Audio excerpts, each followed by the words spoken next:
السلام علیکم ناظرین، صدائے دین میں ایک بار پھر خوش آمدید۔ خلافت ایسی ہوتی تھی۔ عمر بن عبدالعزیز کے پاس زکوٰۃ کا مال آتا ہے، فرمانے لگے غریبوں میں تقسیم کر دو۔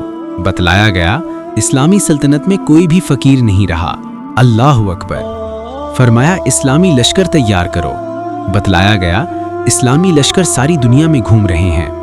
فرمایا نوجوانوں کی شادیاں کر دو۔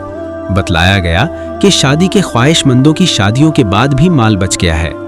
فرمایا اگر کسی کے ذمے قرض ہے تو ادا کر دو، قرض ادا کرنے کے بعد بھی مال بچ جاتا ہے۔ فرمایا دیکھو یہودی اور عیسائیوں میں سے کسی پر قرض ہے تو وہ ادا کر دو، یہ کام بھی کر دیا گیا، پھر بھی مال بچ جاتا ہے۔ فرمایا اہل علم کو مال دیا جائے، ان کو دیا گیا مال پھر بھی بچ جاتا ہے۔ فرمایا اس کی گندم خرید کر پہاڑوں کے اوپر ڈال دو کہ مسلم سلطنت میں کوئی پرندہ بھی بھوکا نہ رہے۔